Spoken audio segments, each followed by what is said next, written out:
아멘. 아멘. 아멘. 아멘.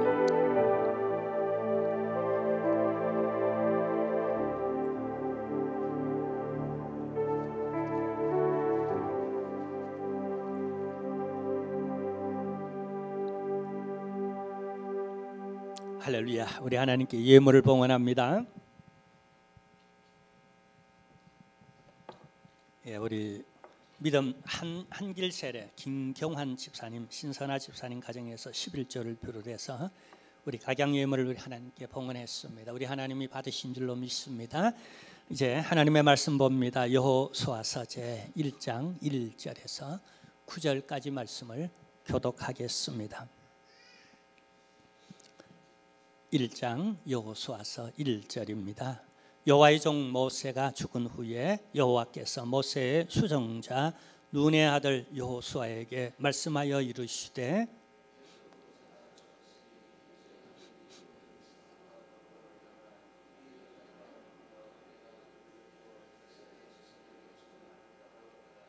내가 모세에게 말한 바와 같이 너희 발바닥으로 밟는 곳은 모두 내가 너희에게 주었노니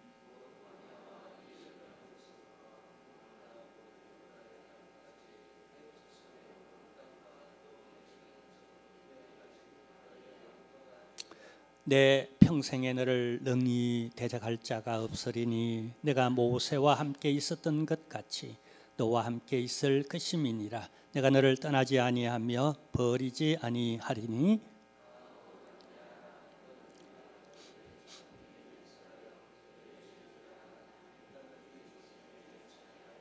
오직 강하고 극히 담대하여 나의 종 모세가 내게 명령한 그 율법을 다 지켜 행하고 우로나 좌로나 치우치지 말라. 그리하면 어디로 가든지 형통하리니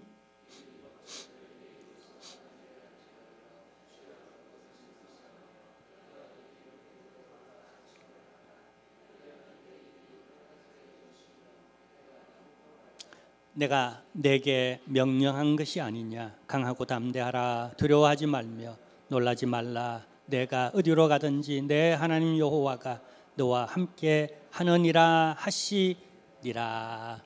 아멘. 광고 시간입니다. 여러분 모두를 사랑하고 축복하며 환영합니다. 잘 오셨습니다. 은혜만 받으시길 바라고요. 우리 세일 모임에 적극적으로 동참해 주시기를 다시 한번 부탁하고요. 오늘 오후 예배는 역시 우리 철로역정 제 8번째입니다. 너무 좋습니다. 여러분 함께 해주시길 바라고요. 저는 이번 주간은 우리 소망선교회가 주관하는 일산에 있는 기도원 멤버들입니다. 이 분들이 얼마나 뜨겁고 또 얼마나 선교의 열정이 강한지 저는 강사로 그렇게 초청받아 가서 집회를 인도하고 또 우리 지교회가 2군데나 있습니다. 가서 또 코로나 이후 한 번도 못 갔는데 또 가서 또 이렇게 한번 돌보고 또 이렇게 정비할 것 정비하고 또 현지 또 우리 교육자들과 또 상의할 건 상의하고 우리 선교사님 가서 또 선교센터가 있는데 가서 또 만나서 격려하고 또 좋은 교제도 하고 올 수 있도록 기도로 부탁드립니다. 서로 인사를 나눌까요? 우리 이청도 우리 서로 우리 은혜만 많이 받으세요 하고 서로 격려하는 은혜만 많이 받으시길 바랍니다. 할렐루야. 이스라엘의 국가 정체성 형성과 그리고 이스라엘의 영토와 각 개인의 토지 신학을 이걸 토지 신학이라고 그렇게 명명하고들 있습니다.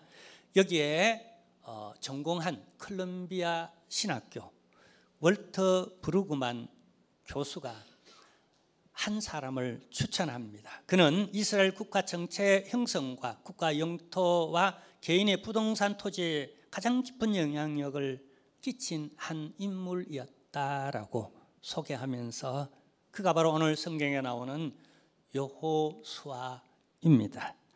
여호수아의 업적에 관하여서 우리가 몇 가지만 먼저 보도록 하겠는데요. 먼저 꼽을 수 있는 것은 그의 업적은 가나안 정복입니다. 여러분 생각해 보세요. 이게 얼마나 큰 업적인지 400년 동안 노예 생활했다니까요. 이들의 정신세계 그리고 영적 눌림이 얼마나 크겠는가. 그리고 정처 없이 40년 동안을 방황했다니까요. 그냥 여기 갔다가 텐트를 들고 저기 갔다가 또 저기 갔다가 그냥 갈 곳이 많은 것 같았지만은 자유를 주면은요, 해방되면은 갈 곳이 없어요. 이 심정 여러분 알랑가 몰랑가 모르겠네. 갈 곳이 많은 줄 알았는데, 가고 싶은 곳도 많았는데 막상 내가 어디 살지, 은퇴 후에 내가 어디 살지 얼마나 외로운지 눈물 겹더라니까요. 갈 곳이 없어요. 이런 방황스러운 이런 것을 다 종식하고 가나안을 정복했습니다. 이게 얼마나 큰지 모세는 이루려고 시작했어요. 근데 안 됐어요. 못 했어요. 안 이루어졌어요. 하나님이 허락지 않았어요. 그리고 광야에서 죽습니다. 근데 모세는 했어요. 이게 어떤 신학적 하나님 나라적 의미를 갖는가 하면은, 하나님이 아브라함과 이삭과 야곱과 요셉과 등등 그 아래에 수많은 사람들에게 약속하셨던 가나안 땅에 대한 약속의 성취가 완벽하게 이루어지는 순간이에요. 그러니까 얼마나 큰 일을 해냈는가라고 하는 겁니다. 자, 두 번째 업적은요, 정복했을뿐만 아니라 그 땅에 뿌리를 내리도록 정착을 시켰다라고 하는 겁니다. 각 지파별로 모두 다가 땅을 갖도록, 토지를 갖도록 했고, 그리고 지파별로 각 가정들마다 그 어떤 사람도 소외되지 않고 전부 다가 자기 토지를, 자기 집터를 농사짓고 집을 짓고 살도록, 한 사람도 거기에 예외를 두지 않고 다 그렇도록 만들어줬다는 거예요. 그러니까 여호수아는 모든 지파를 돌아다니며 밥 얻어먹을 그런 일을 했죠. 그리고 모든 가정들마다 돌아다니며 차 한 잔 정도는, 커피 한 잔 정도는 얻어먹을 만한, 대접받을 만한 두고 그런 업적을 남긴 사람이잖아요.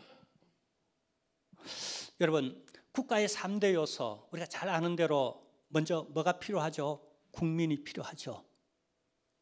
그 다음에 또요, 주권, 이제 주권을 회복했어요. 노예 생활하다가. 그 다음에 뭐가 필요하죠? 430년 동안, 그리고 광야 생활하는 동안 영토를 가지지 못했다니까요. 그러니까 온전한 국가로서의 성립이 되지 못했어요. 근데 다 나눠졌어요. 저마다 다 권리증도 주고 다 주장하도록. 그래서 여호수아에서는 아주 그게 권리증입니다.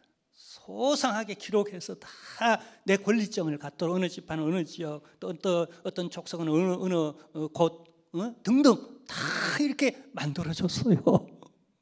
근데 이게 얼마나 크는가? 지금도 팔레스타인 땅은 본질적으로 영토 분쟁이 지금도 치열하게 싸우고 있어요. 근데 이때 이렇게 해 놓았던 것이 완벽한 국가로서, 또 이렇게 여호수아서에 기록해서 문서로 남겨 놓았던 이 증거물이 이들로 하여금 완벽하게 권리 주장하는, 내 영토야, 이건 이스라엘 영토야, 이런 작업을 해 놓았다니까요. 그동안 수천 년 역사 가운데 수많은 분쟁들이 뺏기고 뺏고 치고 이기고 하는 수많은 그런 많은 이제 그 여러 가지 변수들이 많은 상황 가운데 이렇게 그냥 확실하게 해뒀기 때문에 지금도 이스라엘들은 우리 영토야, 우리 주권이 미쳐야 하고, 우리가 여기, 우리 국민이 여기 살아야 하고, 그리고 이 영토는 누구에게도 양보할 수 없어 권리 주장하는 그 기반을 확립시켜 놓은 인물. 그래서 이스라엘 땅의 영토 신학을 연구하는 이 연구가들은 이 여호수아의 업적을 지켜 세웁니다. 그리고 또 하나는요, 그는 이 영토뿐만 아니라 어떻게 해요? 국가 통치를 확립시켜 놨어요.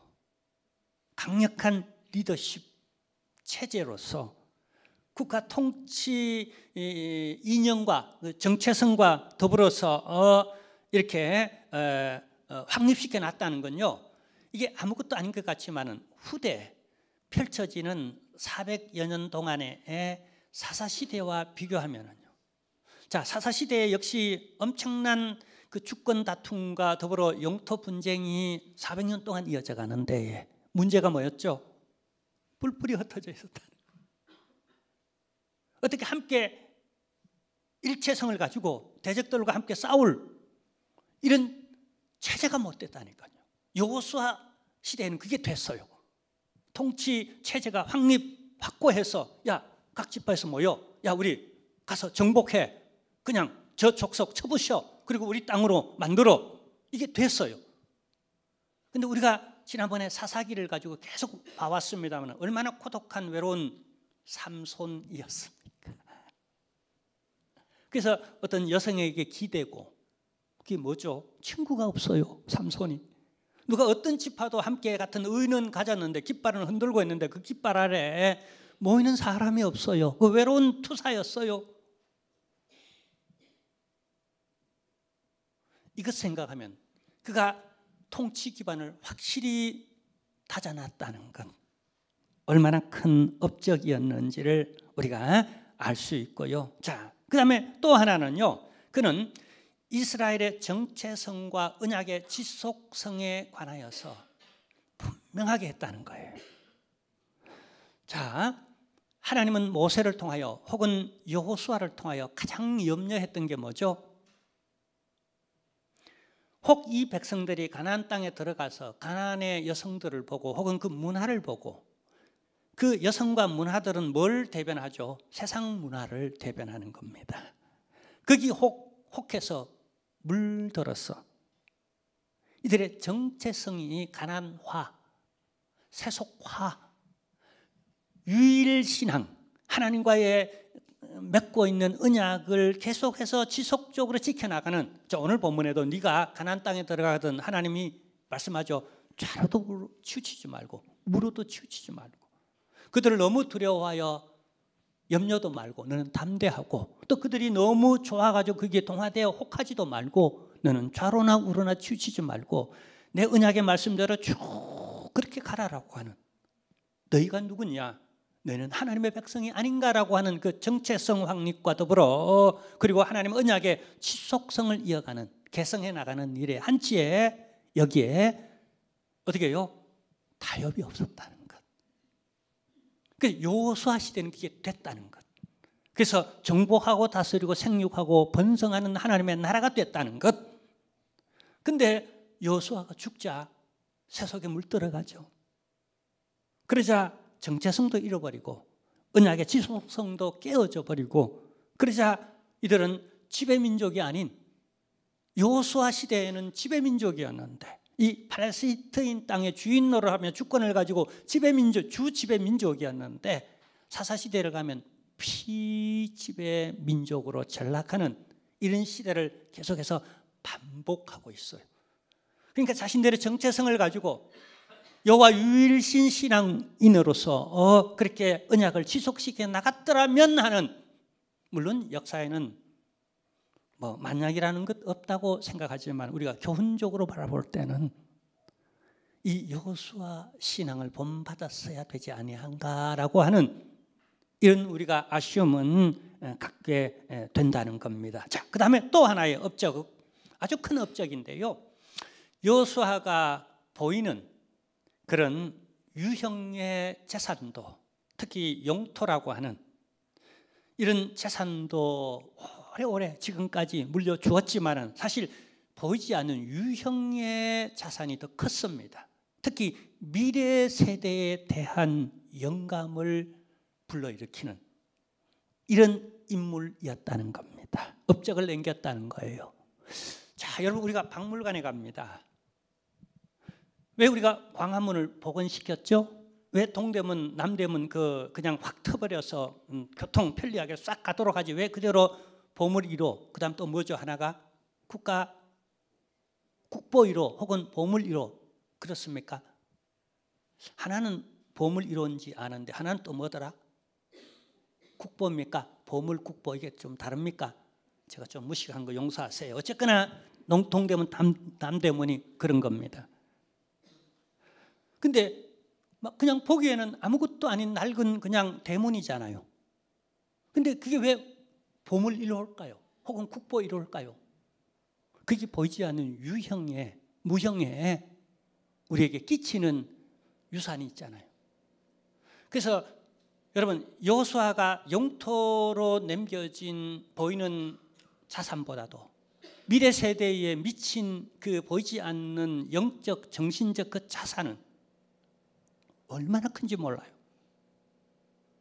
우리 이런 찬송을 부르잖아요. 히브리인들은 이런 찬송을 부르고 지금 하마스와 전쟁한다는데 하버드대 다니다가도 그냥 그 다 포기하고, 그죠? 막 목숨 걸고 싸워야 되겠다라고. 여호수아의 영감을 볼 수 있어요. 이 무형에 얼마나 많은 큰 엄청난 재산을 부여한 거예요. 우리 초대교회와 우리 또 종교개혁자들이 이런 노래를 불렀어요. 여호수아 본받아 앞으로 가세, 우리가 처소는 주님 품일세. 이런 기름 부으신 영감을, 참 크잖아요. 저희가 1985년도 제가 총신 대학을 졸업하고 총신대학원에 들어갔습니다. 20대예요. 그때 20대 만으로 28인가 뭐 9인가 쯤 됐을 때. 근데 우리 반이 한 80명 정도 됐는데 저마다 어떻게 한두 달 지나니까 모임이 있더라고요. 끼리끼리. 야, 우리 이렇게 기도하고 독서하고, 야, 우리 이리끼리 서로 교제하고, 앞으로도 서로 좀 기도해주고, 우리 한국 교회를 짊어지자. 그러면서 모임들이 모이는데 저는 얼마나 낯설든지 또 쑥스럽기도 하고, 제가 조금 이제 좀 내성적 좀 그런 부분이 있는 모양이에요. 그래서 잘 어울리지 못해가지고 나는 어디에 소속되어 있지? 내 번지수는 어디 있지? 없는 것 있죠. 근데 그런 사람들이 나뿐만 아니라 한 10대 명 된 것 같아요. 그래서 그런 사람들끼리 그냥 서로 이제 왕따당해서 이제 모이기 시작했는데, 야, 우리 함께 월요일 날은 저기 청계산 저기 어디죠? 저기 무슨 동에 있죠? 거기 그 양재동 거기 있죠. 그 청계산에 가서 우리 함께 같이 모여서 여기 독서하고 그다음에 같이 또 기도하자. 청계산 그 꼭대기 올라가서 기도하자. 이래가지고 계속 그때부터 모이기 시작해가지고 지금 85년도니까 약 한 40년 되네요. 근데 다른 모임들은 보니까 다 없어진 것 같아요. 어중이 떠중이 모임, 우리 모임만 40년 동안 지금까지도 지속하고 있어요. 근데 우리 회비도 안 거두고 뭐 그냥 있는 대로 돈 내가지고 전심 먹고 그냥 또 이렇게 기도하다가 헤어지는데, 지금도 그래요. 지금도 그러는데 이름은 하나 있어야 되지 않겠는가? 근데 그 젊은 날에 이름 짓기를 뭐라고 지었을 것 같습니까? 여호수아. 그러니까 여호수아가 미래 세대에 남겨준 그 무형의 그 유산이 얼마나 컸던가. 여호수아 본받아 앞으로 가세. 와, 너무 좋잖아요. 앞으로 가세. 이 에너지. 그래서 제가 못 모르고 그냥 돈키호테처럼 교회를 개척했는지 모르겠습니다. 그냥 앞만 보고 그냥 쭉 그냥 달려온 거예요. 자, 근데요, 이 여호수아가 이런 업적을 남길 수 있었던 원동력 하나를 꼽으라면 가장 꼽을 수 있는 게 뭐냐라고 하는 거예요. 그건 이거예요.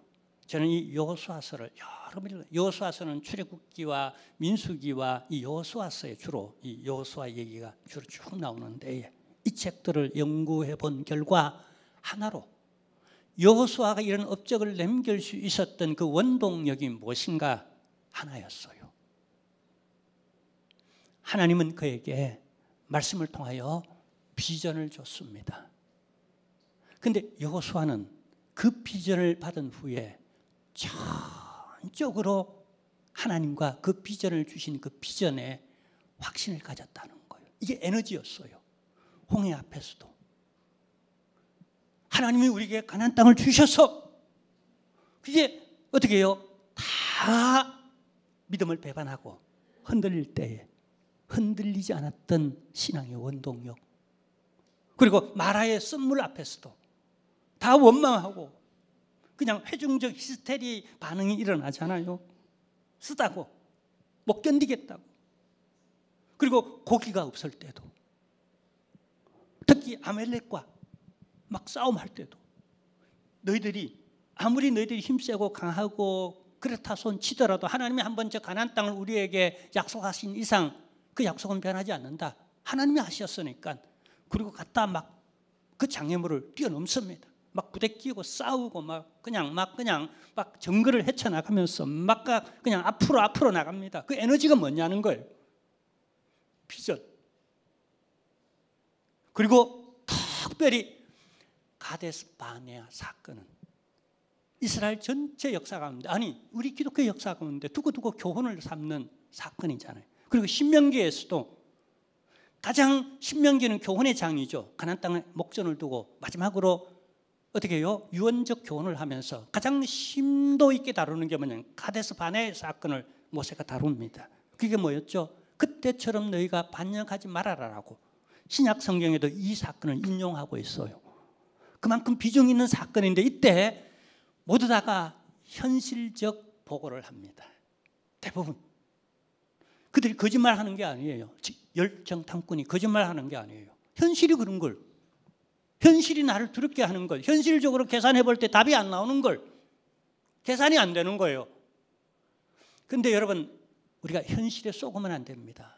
현실은 언제나 우리를 쏟게 만듭니다. 우리를 두렵게 만들어요. 눈에 보이는 게 다 아니잖아요. 특히 우리 예수 믿는 사람은 눈에 보이지 않는 세계를 믿는 사람이잖아요. 아멘. 그 세계를 주관하시는 분이 누구시죠? 우리 하나님이라는 거예요. 우리 하나님 믿어 주십시다. 아멘. 근데 늘 현실 때문에 우리는 그 하나님에 대한 이미지가, 신뢰할 만한 믿으신 하나님에 대한 이미지가 자꾸 이지러집니다. 물결치듯이. 그게 이스라엘 백성들의 광야 40년의 생활이에요. 근데 초지일관적으로 한 번도 여호수아는 현실이 있지만, 부정한 거 아니지만요, 늘 보고하고 말하고 추진해 나갈 때는 그 에너지가 뭐냐면요, 하나님을 보는 거예요. 그리고 하나님 주신 비전을 보는 거예요. 현실이 어떻든 간에 그들이 아무리 버티고 있을지라도, 여리고성이 아무리 높고 든든할지라도, 그리고 때로 우리가 아이성에서 실패의 경험할지라도 그게 다가 아니라 길게 보면은 또 하나의 우리에게 필요했던 실패였던 거예요. 더 큰 승리를 위한 또 하나의 작은 쓴맛을 보게 만드는, 마라의 선물도 거기 있어야 했고 아말렉 족속도 거기 있어야 했고, 선물 단물 다 경험했었어야 이제 가나안 땅에 들어가서 은혜를 알 거 아니에요. 겸손해질 것 아니겠어요. 진짜 누릴 수 있는 축복과 은혜가 주어졌을 때 그게 고마울 줄 알고 행복해 할 줄 아는 그런 경험들을 다 학교였어요. 훈련이었어요. 그런데 초지일관 인간이 순간순간마다 내가 맞닥뜨리는 장애물, 대적들, 여러 피곤한 환경들, 그 때문에 우리가 지치고 또 포기하고 나도 모르게 거기 원망과 불평이 나오고, 그러다 보면 초지일관 내가 가져야 할 하나님을 향한 신뢰, 그리고 그 비전에 대한 포기하지 않음, 한결같아야 되는데 우리가 얼마나 상황적 존재인지 광야 백성들을 통하여 교훈받는데, 근데 그런 사람만 있었던 게 아니라 적어도 이 여호수아는 환경에 따라 사는 사람이 아니라 어떻게 해요? 위에서 내려오는 에너지를 따라서 공급받아가며 그렇게 추진해 나가는 이런 사람이었다는 거예요. 절대적으로 여호수아는 하나님을 신뢰했다는 거예요. 우리 이 영성의 기름 부으심, 우리 하나님 한번 믿어주자는 거예요. 우리 가끔 만나는 이제 목사님 가운데 우리 비전 선교회가 있는데 제가 지금 거기 회장인데요. 그 가운데 이제 목사님 한 분인데 참 재미나는 목사님이에요. 얼마 전에도 같이 이제 또 부부 만나가지고 식사하기도 했는데 이분이 우리 노회 원로 목사님이시고 또 교회 사이즈도 크고 또 점잖하고 전부 다 장로님들이나 우리 목사님들마다 목사님 그리고 고개 숙이는 분이에요. 근데 이제 우리끼리 만나면 우리 목회자에게 이렇게 좀 이렇게 늘 구름 위에 산 위에만 사는 그런 존재가 아니라 때로는 또 산 아래 동네에서 긴장을 풀며 또 살아야 되지 않습니까? 그러면 까불까불합니다. 이분이 그날은 더 기분 좋았던지 얼마나 까불까불하고 목사님 사모님들이 다 이렇게 여러 명 같이 있는데 까불까불하고 와가지고는 무슨 드라마를 보고 왔는지 뭐라고 그냥 노래를 부르냐 하면은 오빠 한번 믿어줘, 오빠 한번 믿어줘. 저도 좀 긴장을 풀어야 안 되겠습니까? 그러면 저는 대뜸 따라하면 나도 같이 춤을 추면서 오빠 한번 믿어줘. 여러분, 하나님이 이 노래를 우리 앞에 부른다면 적어도 이스라엘 백성들, 아니 저 가나안 땅을 정복해 들어가는 과정 속에 전쟁을 무서워하는 저 사람들, 너는 나만 믿고 정복해, 추진해, 앞장서, 돌진해. 하나님 한번 믿어달라는 거예요. 근데 우리가 얼마나 못 믿는가? 다 현실적으로 보고를 다 하고 그렇게 그냥 행동하려고 해요. 근데 여호수아는 그렇지 않았어요. 홍해를 건널 때도 아말렉 족속과 싸울 때도 선봉장이 되었고, 그리고 요단강을 건너 가나안 땅으로 들어갈 때도 총사령관이 되어 그렇게 광야에서 훈련받은 사람을 하나님이 일꾼을 앞장 세워가지고 실제로 그 일이 성취되도록 그를 구원의 통로, 아멘, 그 이스라엘 정복군의 통로로 그 백성을 온전히 하나님 나라를 이루어 완벽한 국가 체제를 확립하는 그 일의 통로로 다른 사람이 아닌 그 10명의 그 리더들이 있었지만 그 가운데에 다 그냥 XX하고 누구를 세웠어요? 여호수아. 저는 제 후임이 앞으로 생각해 보니까 한 2년 남았어요. 그리고는 이제 같이 좀 동력하고 다 전수하고 적어도 2006년도 말부터 적어도 같이 동력하면서 이제 2007년 완전히 물러줘야 되는데 정말 여호수아와 같은 이런 기계를 가진 세상을 두려워하지 않고 어떤 방해나 어떤 누구도 사람을 두려워하지 않고 하나님 오직 한 분 두려워하면서 위로부터 내려오는 비전을 가지고 그냥 자신감 있게 그냥 믿음으로 꽉 그냥 이렇게 나갈 수 있는, 그러면 우리 한길교회가 부흥될 것 같아요. 아멘, 아멘. 그래서 저는 좀 거리를 두고 떠나가 있으려고 그래요. 좀 아쉽지만. 근데 가려고 내가 오만 데 찾아보니까 갈 데도 없더라고요. 눈물 나더라고요. 내가 얼마나 외로운 존재인지. 그래서 하나님 앞에 내가 참 눈물로, 여러분 모르지만 몇 달 동안 그렇게 기도해요. 심각하게 기도했어요. 자, 어쨌거나 저는 사실은 이런 업적을 가진 여호수아도 대단히 존경스럽지만은 인물에 늘 더 많은 관심을 가지고 연구합니다. 여호수아라는 사람의 인물이 어떠하였는가? 1장 1절에 보면은요 이렇게 간략하게 소개합니다. 함께 보겠습니다. 여호와의 종 모세가 죽은 후에 여호와께서 모세의 수종자 눈의 아들 여호수아에게 말씀하여 이르시되 라고 말씀합니다. 자, 이 여호수아를 눈의 아들이라고 이렇게 표현합니다. 자, 이 눈이 누군가 하면은요, 여러분 민수기 13장 8절에 보면은요, 이 눈을 에브라임 지파의 사람으로, 그러니까 에브라임 지파는 당시 전체 이스라엘을 대표하는 그런 영향력이 있는 지파였어요. 왜냐하면 요셉의 후예예요. 요셉의 장작분을 이어오는 지파였기 때문에 애굽에서 광야를 지나서 막 왔단 말이에요. 그리고 가장 수가 많은, 그래서 성경에 보면 너 에브라임이여 너 에브라임이여라고 상징적으로 말할 때 에브라임이라는 건 이스라엘 전체를 두고, 특히 북쪽 이스라엘 전체 영역을 두고 말할 때 너 에브라임이여라고 이렇게 말해요. 그 정도로 대표성 있는 가문의 두령 출신 12 정탐꾼, 그러니까 두령이었죠. 전부 다 족장들이었죠. 그 출신의 여호수아였다는 거예요. 자, 그렇지만은 그는 애굽에서 종살이 했고, 그다음 광야에서는, 지난 번역에서는 어떻게 번역했느냐면 모세의 종, 시종이었다라고. 근데 이번 개정 번역을 하면서 그를 뭐라고요? 수종자라고 번역을 했습니다. 그러니까 그는 단순한 모세의 개별적 종이 아닌, 때로는 아말렉 족속과 싸우고 가나안 땅을 정복할 때는 군대 사령관과 지도자로서, 그리고 또 개별적으로 모세를 어떻게 해요? 자신이 종인 것처럼 주인을 모시듯이 늘 보면은 종은 노가 없습니다. 예스, 예스, 예, 예라고 하는, 그는 하나님을 전적으로 신뢰하였거니와 또 자기가 모시고 있는 모세를 전적으로 신뢰하여서 하나님이 저분을 통하여 내게 말씀하고 저분을 통하여 이 하나님의 백성들을 치리하며 다스리며 가나안 땅으로 인도한다라고 하는 것에 대한 확신을 가졌기 때문에 그가 무슨 말을 내게 주든 하나님의 음성으로 듣고 그리고 그대로 직선적으로 돌진을 합니다. 아멘. 자, 근데 이 여호수아라고 하는 이름의 의미가 무엇일까요? 한번 따라 할까요? 여호수아의 이름의 의미는 여호와는 구원이시다 라고 하는 의미를 가지고 있습니다. 자, 성경에 나타난 모든 인물의 이름이 계시적이라기보다는 그러나 많은 부분에 있어서 이미 그의 이름에 의타적으로 붙여지죠. 태어날 때에 적어도 자기 이름을 자기가 짓는 예는 극히 드물죠.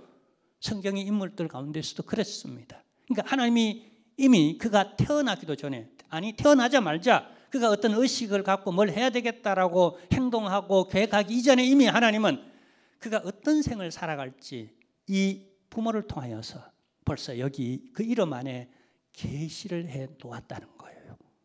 전 이게 개별적으로 굉장히 크게 느껴집니다.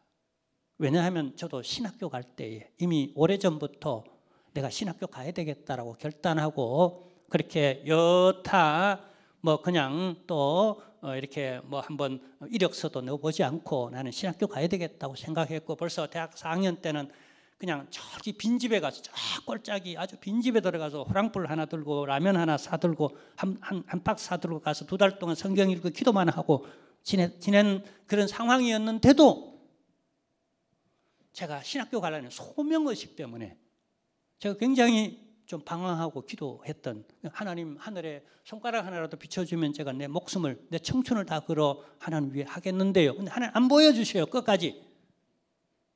근데 어느 날 막 기도하는 중에 제가 소명받은 것 중에 하나가 제 이름이에요. 야, 너 이름이 뭐냐? 제 이름이 뭐죠? 김성규예요. 김자는 알다시피 골드 아닙니까? 골드, 금이잖아요. 금, 골드. 그 다음에요, 성은요, 성경할 때 성자, 거룩할, 성령, 뭐 성경할 때 거룩할 성자, 홀리. 그 다음에요, 규는 하늘에 있는 별규예요, 스타예요. 제 이름이 뭐라고요? 골드 홀리 스타. 그러니까 홀리 스타 한 거예요. 홀리 나이, 거룩한 밤, 홀리 스타, 거룩한 별, 그것도 황금에 반짝반짝 빛나는 거룩한 별. 되게 은혜되더라고요. 여러분 별로 은혜가 안 될지 모르지만 저는 굉장히 그게 또 소명의식까지 느껴지면서 굉장히 은혜되더라고요. 그래서 한참 기도하는데 하나님, 야, 이런 생각이 들더라고요. 번뜩 들어서 내가 막 보따리 얼른 싸들고 여하튼 그러만 날 살려라고 주랭랑 치면서 내가 하산했는데, 기도원 저 높은 꼭대기 기도원에서 막 하산했는데 그게 뭐냐면, 야, 너 필요 없어. 너까지 거 뭘 그렇게 재고 그래. 직선으로 가도 내가 그냥 내가 도와줄까 말까 하는데 이게 뭐 뺑뺑 그냥 배부른 소리 하네 싶어가 너 필요 없어. 너 오지 마. 이럴까 싶어가지고 그 소리 더 이상 안 들으려고 보따리 사들고 그냥 무조건 내려와서 원서 넣고 무조건 신학 가버렸어요. 너무 뻗팅기지 마세요. 너까지 거 필요 없다 그러면 어떡할 겁니까? 있을 때 잘해. 그래도 필요하다고 할 때에, 그래도 부를 때에 직분 주고, 그래도 내가 봉사하고 헌신하고 내가 할 만한 기회 있을 때에 내가 하는 거예요. 근데 지나놓고 보니까 벌써 35년이 되어버렸어. 아, 이제 그냥 불과 몇 년 남지도 않았어. 더 잘할 걸. 얼마나 아쉬운지 모르고 요 시간 하나하나가 제게는 얼마나 소중한지 모르겠어요. 그리고 여러분 한 분 한 분들 제가 할 수만 있으면 시간 나는 대로 여러분 신방도 하고 만나고 차도 한잔 마시고 식사도 하고 다 좀 소중하게 만나고 싶어요. 너무너무 귀하고 또 고맙고 제 인생에 제 목회에서 곧 여러분들이에요. 제가 남긴 건 여러분들이에요. 건물이 아니에요. 너무 귀해요. 아멘. 할렐루야. 너무 고마워요. 여러분 너무 고마워요. 그래서 할 수만 있으면 여러분과 좋은 것 있으면 좀 나누고 싶은 이런 마음이 제가 꿀떡입니다. 근데 이 이름은요, 사실요, 이 여호수아라는 이 이름을요, 신약에서는 어떻게 부르냐 하면은요, 놀라지 마세요. 따라합시다. 예수예요. 원래 여호수아라는 이름은 히브리식 이름이 아니에요. 히브리식 참 이름인데 발음이 아니에요. 히브리식 이름으로 발음으로는 어떻게 부르냐면 예호수아라고 이렇게 부릅니다. 그러면 예수를 히브리식으로 부르면 어떻게 불러요? 역시 예호수아입니다. 이 예수를 참고로 영어에서는 어떻게 부르죠? 지저스라고 이렇게 부르죠. 그 다음에 스페니쉬에서는요, 저기 스페인이나 브라질이나 남미 쪽에서는요, 제수스라고, 축구 선수 중에 제수스들이 많죠. 제수스라고 이렇게 합니다. 자, 그러면 우리는 왜 여호수아라고 부르는가?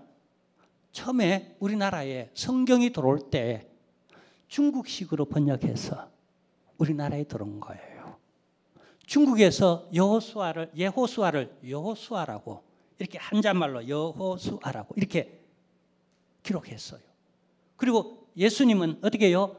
야소라고 한자말로 기록했어요. 그 야소가 한국에 들어와 한자말로 야소라고 썼는데 발음하기는 예수라고 발음했어요. 헬라어에서는 어떻게 해요? 예수스라고 말을 합니다. 그러니까 우리는 헬라식도 아니고 히브리식도 아니고 영어식도 아니고 스페니식도 아니고 중국식으로 예호수아라고 부르지 않고 여호수아라고 부르고, 히브리 사람들은 예호수아라고 부릅니다. 예수님도 예호수아라고 예수님을 그렇게 부릅니다. 그런데 우리는 중국식으로 초창기 우리 한국 기독교에서 야소라고 말했습니다. 그래서 우리 기독교를 기독교라고 말하죠. 야소교라고, 예수교라고, 야소교라고 말했습니다. 근데 지금은 이제 외려 표현 그 방법대로 지금은 예수라고, 우리가 이렇게 예수라고 부르고 있습니다. 그 예수가 바로 여호수아라. 여호수아가 바로 예수라. 하나님이 구원하시다 라고 하는 의미를 가지고 있다는 거예요.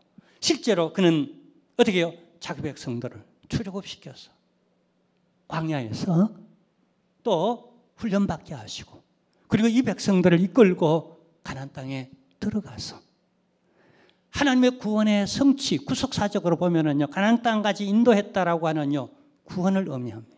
출애굽해서 가나안 땅까지 인도했다라고 하는 것은, 그리고 그 가나안 땅에 정착했다라고 하는 것은 하나님의 나라를 예표하고 있어요. 그러니까 예수의 흔적, 예수의 그림자가 이 여호수아야. 같은 이름이잖아요. 그래서 예수님은 자기 백성을 구원하려고 이 땅에 오셨어요. 그리고 일평생 그것을 위해 헌신하다가 돌아가셨어요. 여호수아의 생이 그러하였습니다. 그게 사심이 없었어요. 정말 나라 민족을 위하여 목숨을 걸고 일직선 방향으로 좌나 우로나 치우치지 않고 그 표태를 향하여 초지일관 걸어갔던 사람이었습니다. 그래서 우리가 세 가지 키워드로 이 여호수아를 평한다면, 첫째, 그는 정복자였답니다. 위대한 정복자였어요. 알렉산더가 대단한 위대한 정복자라고 하지만은, 그러나 제 판단으로는 여호수아만 하겠다는, 세상의 정복자라고 하면 가장 먼저 떠올라야 할 그 이미지는 그 어떤 시저나 어떤 알렉산더가 아닌 여호수아, 길이 역사에 빛날 그런 정복자였다는 거예요.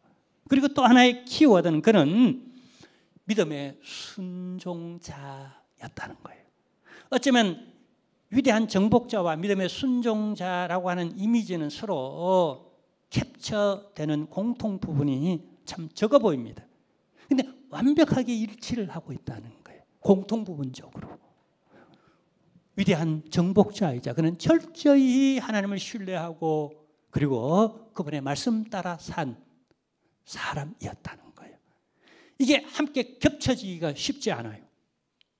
저도 그래요. 목회자로서 카리스마 있게 한다는 것과 리더십에 영향을 끼치는 것과 또 내가 대단히 순종적인 이런 사람이 되는 것은 참 이게 때로 별개의 문제인 것 같은데 이 캡처를 위해서 얼마나 기도해야 하고 얼마나 말씀에 나를 복종시키고 하나님께 매달려야 하는지 또 하나님 은혜를 주셔야만 되는 일인지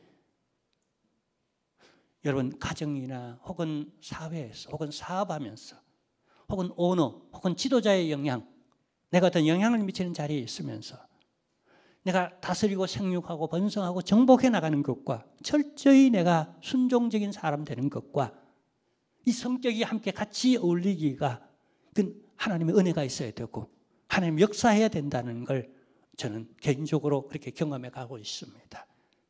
자, 그래서 두 번째 키워드를 믿음의 순종자로 잡았어요. 자, 세 번째 키워드는 제가 이렇게 잡았습니다.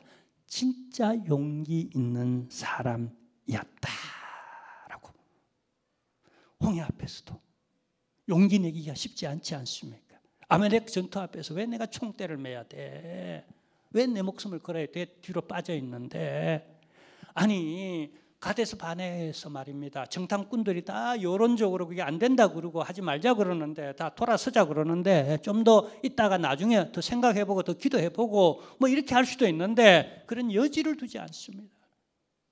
하나님이 저 땅을 우리에게 주셨으니 또 지금 바로 그냥 순종은요. 어떤 분이 이렇게 얘기하더라고요. 순종이란 아주 존 비어스 그 책에 보면 아주 유명한 순종이라는 책이고 제가 우리 성도님들한테도 가위바위보회가 선물로 준 그 어떤 경험도 여러 번 있었는데요. 제가 또 제일 제자 훈련하며 읽게 하고 싶은 책이 하나의 순종인데요. 거기 보면 즉각적으로 순종하지 않는 순종은 순종이 아니다라고 이렇게 기도해 보고요. 핑계라는 거예요. 나중에 형편되며요. 핑계라는 거예요. 이따 한 번 더 내가 생각해 보고요. 핑계라는 거예요. 하나님 앞에 모든 인물들이 제대로 순종할 때는 예했고 나중에 했던 사람은 거의 대부분 못해요. 니고데모도 그렇고 그냥 돌아가는 거예요. 근데 즉각적으로 막 이렇게 순종하는데 여러분 이 여리고 전투에서도 선봉장 쓰잖아요. 아말렉 전투에서 선봉장 쓰잖아요. 언제나 적극적이고요. 어쩌면 그의 여러분 이 성격 속에서 저는 제가 대학 시절 때에 좀 감명 깊게 읽었던 책 중에 하나가 돈키호테. 제가 실제로 마드리드, 스페인 마드리드에 가서 그게 세르반테스의 고향이죠. 거기서 이제 배경으로 해서 돈키호테를 그냥 그 동상도 마드리드 광장에 크게 세워져 있어요. 말 크게 타고 거기에 뭐 장군 같은 사람이 있고 큰 창을 틀고 아주 막 직진형 방향으로 그렇게 폼을 잡고 있는 이제 큰 동상이 세워져 있는데요. 자칫 생각이 많고 말이 많다 보면은 행동이 없어요. 너무 많은 생각이 우리로 하여금 염려를 두려움으로 공포로 꼼짝 못하게 만들어요. 공포를 가지면은요 꼼짝 못합니다. 그게 사로잡혀요. 그래서 잠언서에도 사람이 그 두려워하는 것에 올무가 되어진다. 올무에 걸린다라고. 사람을 두려워하면 올무에 걸리거니와라고 하는 구절이 나와요. 즉 그 구절을 굉장히 많이 이렇게 가슴에 담아요. 자, 그리고 제게 어떤 뭔가 프로젝트를 시작하고 뭔가 그 미지의 어떤 것에 도전해 나갈 때에 여러 가지 또 두려움이 또 누가 인간적 어떤 또 이렇게 도전도 있잖아요. 누군가가 뭐라고 얘기할 때 뭘 해나가기가 사실은 그 일 자체보다 그 자체가 더 피곤하고 더 힘들어 많이 의식되어질 때는 진짜 다 놓고 싶을 때도 없잖아요. 있겠죠. 근데 제가 다시 일어나고 힘을 얻는 제가 너무 좋아하는 성경 구절 하나가 있어요. 여러분에게 꼭 소개시키고 싶어요. 우리가 다 어떤 두려움에 쌓일 때가 많잖아요. 그리고 확 추진해 나가야 되는데 그걸 못할 때가 많잖아요. 그럼 어떻게 도전해 나가는가? 제가 늘 내 자신 하나님으로부터 그리고 그 말씀으로부터 영감이 있는 내가 힘을 얻기 위해서 내가 늘 암송하는 구절이 있고 또 그다음에 이게 방패막이가 되어져요. 누가 뭐라 그러든 내게 염려를 끼치는 얘기들이 막 올 때 내가 감당하는 수준은 받아들이지만 내가 감당할 수 없을 때는 이 구절로 제가 방어도 하고 또 때로는 정글 같은 그 장벽 속에 이걸 딱 뚫고 나가는 힘이 되어지는 그리고 탁탁 쳐내는 성령의 검이 되는 이 말씀이 있는데 너무 소중해요. 여러분 꼭 써먹으세요. 아멘. 이게 몇 억짜리 제가 선물하는 거예요. 진짜 몇 억짜리라고 생각되거든요. 제가 평생 목회하며 써먹었던 거예요. 개척할 때도 얼마나 힘들었겠어요. 여러 교회 건축 제 손으로 직접 2번이나 교회 건축하고 이거 막 잘라내고 막 그냥 이거 뭐 그냥 이 허가 때문에 행정법원에 가고 그냥 그다음에 지방법원, 고등법원 수년 동안 이제 법정 다툼도 하면서 제가 얼마나 용기가 필요했겠어요. 그렇죠? 편안해 보이지만은 사실은 광야 많이 헤매고 돌아다녔다고요. 근데 가장 힘이 되었던 1000만 불짜리에 그 힘이 되었던 성경 구절 하나를 소개시켜 주려고 합니다. 디모데전서 1장 7절 말씀입니다. 한번 띄워주시겠어요? 자, 그 띄워주세요. 디모데전서 1장 7절 말씀인데요. 한번 우리 암송할까요? 하나님이 우리에게 주신 것은 두려워하는 마음이 아니요 오직 능력과 사랑과 절제하는 마음이니. 제가 이 구절을 안 줬나? 줬을 텐데 다시 한번요. 디모데전서 1장 7절 말씀입니다. 하나님이 우리에게 내게 주신 것은 하나님이 내게 주신 것은 하나님이 내게 주시는 이 시간 이 사건 앞에서 이 어려움 이 난제 앞에서 이 프로젝트 앞에서 이 사람 앞에서 제가 어떤 때는 대인 공포증이 있을 때도 있어요. 여러 사람들 앞에 설 때 또 이번 주도 뭐 서울시 연합 장로회 이제 모인 그 앞에서 내가 또 집회를 인도하고 이번 주도 이제 그렇게 할 때에 그냥 한 달 동안 긴장하고 기도하며 준비하고 해서 또 그렇게 하는 그 서서 얼마나 담대함이 나오는지. 그래서 제가 계속 내 안에 두려움이 오고 위축되고 이렇게 할 때는 제가 늘 이 구절을 암송합니다. 하나님 내게 주신 것은 두려움이 아니에요. 두려워하는 마음이 아니라 이게 하나님께로부터 오지 않았다는 거예요. 아멘. 그게 무엇이든 누가 말했든 간에 그게 하나님께로 온 두려움이 아니라는 거예요. 나는 하나님을 경외하는 하나님을 향한 두려움만 갖고 있으면 돼요. 어떤 사람도 어떤 사건도 어떤 전쟁도 어떤 것도 내가 공포 혹은 공황 정세를 일으킬 필요가 없어요. 그게 다 하나님이 주신 게 아니에요. 약간의 우리가 긴장감과 불안감은 우리에게 오히려 도움이 될 때가 많습니다. 우리를 하여금 기도하게 만들고 우리를 하여금 더 조신하고 더 절제하고 더 겸손하게 만드는 그런 부분이 있어요. 그렇지만 과도한 그런 것들은 공포나 또 공황 이런 것들은 하나님 주신 게 아니에요. 과도한 어두움은 하나님 주신 게 아니에요. 그래서 이건 하나님 주신 게 아니야. 물러갈지어다. 나사렛 예수의 이름 안에 물러갈지어다. 물리치는 거예요. 그리고 하나님 주시는 게 뭔가 오직 사랑과 오직이라고 거기 부사를 붙입니다. 오직 여기는 어떤 여지가 없어요. 사랑과 나는 사랑할 거야. 나는 저분을 사랑할 거야. 아멘. 사랑은 모든 두려움을 쫓아내느니라. 사랑은 모든 두려움을 이겨내느니라. 이게 다 성경 구절이에요. 아멘. 사랑은 모든 걸 이겨내는 거예요. 난 사랑할 거야. 왼수라도 사랑할 거야. 난 이 일을 사랑할 거야. 난 내 목회를 사랑할 거야. 난 이 프로젝트를 내가 사랑할 거야. 사랑하는 게 하나님의 마음이에요. 그리고요.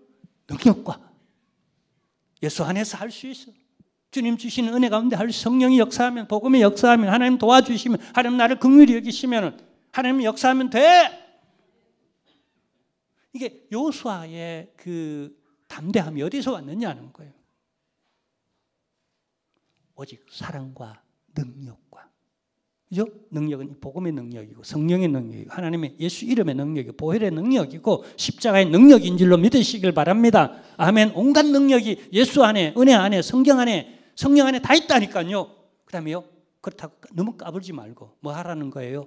절제니. 절제하는 게 미덕이죠, 그죠? 막 나가는 게 아니에요. 말이든 생각이든 행동이든 뭐든 그냥 쫙 절제가 있을 때. 미술 작품 하나 여러분 이렇게 난 대원군의 그 그림 중에 난 참 그게 명작 중에 하나. 그게 절제미가 아주 멋있다 그러죠. 쫙 접었다가 꼬부라지고 살짝 이렇게 절제 이렇게 하는 미가 창조성이 있는 이 절제미. 내 마음에 하나님이 작품이 되어지기를, 내 마음이 하나님의 작품이 되어지기를, 두려움으로 찌그러진 그냥 이저려진 형상이 아닌 여기 사랑이 꽉 차 있고 또 확신과 믿음과 능력으로 꽉 차 있고 그러면서도 절제하는 이게 여호수아의 마음이 아니었는가. 그 에너지는 뭐죠? 절대적으로 하나님을 신뢰하고 하나님께 주신 말씀과 비전을 신뢰했다는 거예요. 어떤 환경 앞에서도. 그래서 그는 승리했고요. 이 기름 부으심이 여러분에게 임하기를 주님의 이름으로 축원합니다. 하나님 아버지 감사합니다. 은혜 가운데 살아갑니다. 부으소서. 두려워하는 마음을 다 하나님이 현실적으로 쫓아내버리게 하시고 오직 주님의 주시는 마음을 가지고 주님을 신뢰하고 그분의 말씀으로 충만하여서 오직 사랑과 능력과 하나님의 넘치는 은혜로 살아가는 저희들 되도록 도와 주옵소서. 승리하도록 다스리며 정복하며 생육하고 번성하는 자들이 되도록